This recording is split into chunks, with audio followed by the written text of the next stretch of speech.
Now let's talk about teenage driving. We had a question from actually one of our interns that wanted to know, teenagers are not allowed to drive other teenagers under 18. Is that right? Is that the law? Partially. Okay. When a teenager first gets their license, Okay. if they turn it over on the back, it says that for the first 12 months of license issuance, they're not supposed to transport passengers under age 20. Okay. So that's it.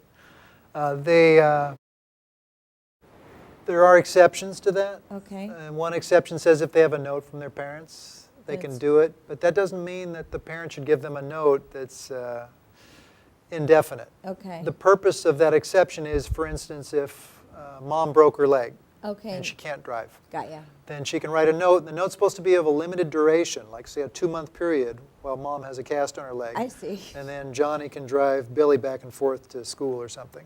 But other than that, you can't drive siblings or anybody else. Now, is that a new law? Because I seem to remember 20 years ago that everybody kind of drove people to school. Is that something that they've changed, or? It is a new law. You're Okay, right. great. Because when we were talking about that, I thought, I don't have the greatest memory in the world, but I'm pretty sure that when I was in high school, people did pick each other up and Right. take them to school. I think the intent of the legislature was to prevent teens from showing off to other teens by driving Right. fast. So. Now, of course, the cell phone, which is something that I think that we all use, and of course, before the law changed, we were driving, we were talking on the phone. I'm curious to know, when they talk about a hands-free, you can use your phone if it's hands-free. Does that mean you can use the speakerphone, or does it mean just an earpiece? What is the law, so that we know on that? The law says that if you're driving and you're Okay. talking on the cell phone, it's supposed to be hands-free. Hands-free That would meaning? probably mean a Bluetooth. Okay. I'd like to point out that it's not a good idea to use the cell phone when you're driving, Okay. That's even very hands-free. important. When you're talking on the cell phone and driving, it's very distracting. Okay. It takes your mind away, and you're thinking about that other person, where they are, what they're doing, and it's easy to lose focus. So even if you have an earpiece in, you lose focus then? Yeah, I'm not saying that's illegal. I'm just saying it's Right. not a good idea. So it would be best to avoid cell calls completely. And obviously texting is not allowed while you're driving, is that right? Right. Okay, because I had a conversation with someone recently who said, well, I'm not talking, I'm texting. I said, I think that's worse because you're looking down and you're trying to be looking up, and that just doesn't seem like that would be illegal to me, but. It's not a good idea. Right, okay. Another question that somebody had asked us was, do you have a quota as a police officer to write tickets or not? I think that's just a question that kind of floats around and people don't really know the truth about. Sure. No, I don't have a quota. Okay, I average about 11 tickets a day. okay, But the least I wrote in one shift was 1, okay. and the most was 17. Wow. So it just depends what's going on. And nobody comes to me at the end of the day and said, why didn't you write more tickets? Okay, well, that's good. So That's good to I know. work for the city of RPV, and I want to do a good job, so I spend as much time as I can out there looking for violations. Well, and keeping people safe, I think, is part of your doing a good job, because obviously there are certain areas where people are driving and they're not being safe, which, is... Speeding is one of the leading contributors to traffic collisions and fatal traffic collisions. We get fatal traffic collisions about every 2 months up here on the Hill. Wow, And frequently it's caused by excess speeding. right. When cars are going 70, 80, something like that, and then something small happens, and it just magnifies it when you're going that fast because you can't stop. Exactly. So. Now, what about drunk driving? I mean, is that something that you still see a lot of in the area, or? Yes, there's a fair amount of, we don't call it drunk driving, it's kind Okay. of a misnomer, but Okay. it's used in the media a lot. Yeah. It's driving under the influence. Driving under the influence, okay. Most of the people we arrest for DUI are not drunk. Drunk is someone who's stumbling, staggering, not able to control their body, not able to find their way home. That's a drunk. Okay, But someone who, for instance, has a 6-pack of beer would normally not be drunk, but they're not safe to drive. well, they're not, and I was going to ask you that. What is the legal limit in terms of, is it 1 beer, 2 beers? What is it really? I mean, how will that come out? The limit in California is 0.08 Right? BAC, blood alcohol content. For the average man, that's about 4 beers.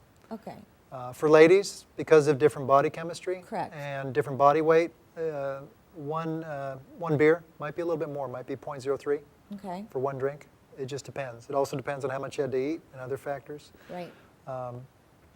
Regarding DUI, and what I just mentioned, 1 beer for the average man, again, is about 0.02. Okay, And that's a 12-ounce beer. That's also equal to a 5-ounce glass of wine, Okay. which is also equal to a 1-ounce shot.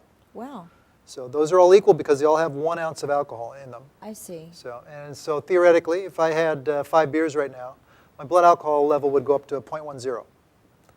And also, you lose 0.02 per hour. Oh. So if I had those 5 beers and I went up to 0.10, theoretically, after 1 hour, I'd go back to 0.08, and then another hour, 0.06. So that's kind of how it works. Okay. Now, what about people that are tired when they're driving? I know that that can be, a very bad thing as well because people are falling asleep or that kind of thing. Fatigue is... That's true. A lot of collisions are caused by people falling asleep. Mm-hmm. Right. And I know we're going to look at some pictures of some of the things that we're talking about, some of the laws that are we're talking about bicyclists and sharing the road and all that. So let's get to that and we'll be right back. Okay. Okay. Hi, I'm Judy Shepard, founder and CEO of Jazzercise. Join us for Jazz Cardio Strength Stretch. Each half-hour program combines cardio, strength, and stretch routines for a total body workout and tips on health, nutrition, or exercise. Thousands of people have tuned in to Jazz Cardio Strength Stretch, and we hope you will too.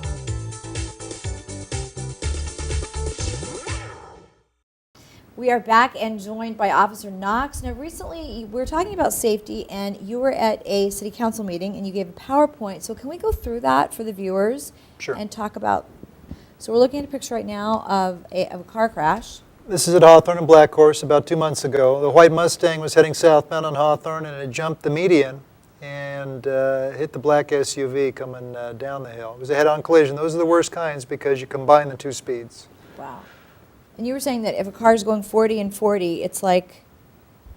If 2 cars are both going 40 miles per hour and they Right. hit head-on, it's like hitting a brick wall at 80 miles per hour because you combine the 2 speeds. Wow. That's unbelievable.